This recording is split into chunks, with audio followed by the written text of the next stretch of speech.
हेडलाईन्सचे प्रायोजक आहे NBC bearings, लांब पळण्यासाठी। पुढील 41 दिवसांमध्ये आचारसंहिता लागेल, जोमानं काम करा। महाविकास आघाडी म्हणूनच निवडणूक लढवायची आहे। उद्धव ठाकरेंचे विधानसभा संपर्क प्रमुखांना सूचना। विधानसभा निवडणुकीमध्ये काहीही होऊ शकतं। अजितदादा आणि शरद पवार एकत्रही येऊ शकतात। शरद पवारांच्या भेटीनंतर अतुल बेनके यांची प्रतिक्रिया।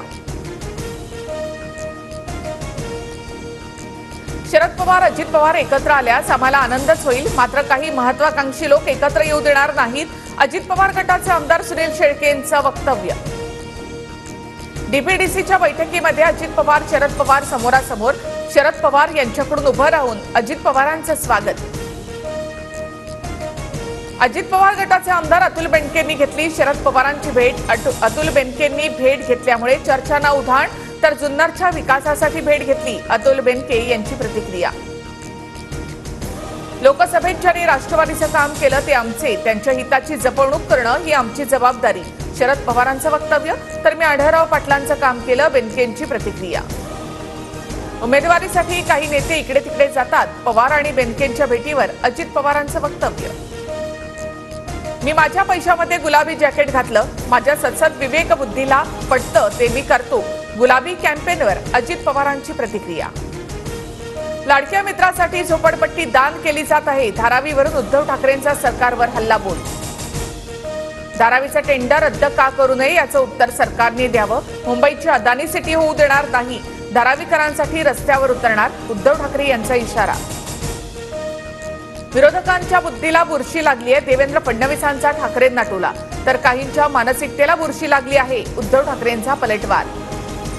काँग्रेस आमदार जितेश अंतापूरकर आणि भाजपचे नेते संजय उपाध्याय यांच्यामध्ये भेट झाल्याची माहिती। जितेश अंतापूरकर भाजपच्या संपर्कात असल्याच्या चर्चा। क्रॉस वोटिंगमध्ये जितेश अंतापूरकर यांचं नाव असल्याच्याही चर्चा। मनोज जरांगे यांचं उपोषण सुरू। 29 ऑगस्टला डाव टाकणार, बघा कसा डाव टाकतो। महायुती महाविकास आघाडीचे उमेदवार पाडायचे, मनोज जरांगे यांचं वक्तव्य। लाडका भाऊ लाडकी बहीण योजना हा सरकारचा डाव, सगळी गर्दी लाडका भाऊ लाडकी बहीण योजनेकडे वळवली गेली, मनोज जरांगे यांचा आरोप। मराठवाड्यामधील मराठ्यांच्या आरक्षणासाठी अजय बारसकर यांचं सागर बंगल्याबाहेर आंदोलन। आंदोलक अजय बारसकरांना पोलिसांनी ताब्यात घेतलं।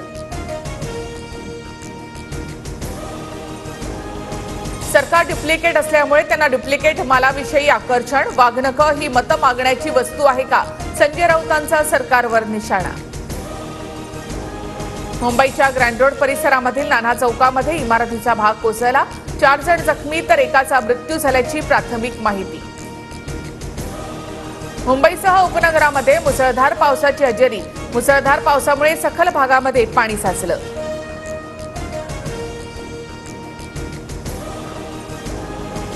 नागपूर शहराच्या शेजारी असलेल्या पिपळा गावाला पुराचा वेढा। पिपळा गावामध्ये 5000पेक्षा जास्त लोकांचं वास्तव्य, गावातील मेडिकलमध्ये सुद्धा पाणी शिरलं। रत्नागिरीमध्ये 24 तासामध्ये 83 मिलीमीटर इतका विक्रमी पाऊस। रत्नागिरीमध्ये मांडवी किनाऱ्यावर लाटांचं रौद्र रूप, तर रत्नागिरी जिल्ह्याला रेड अलर्ट जारी। हेडलाईन्सचे प्रायोजक आहे एनबीसी बेरिंग्स, लांब पळण्यासाठी।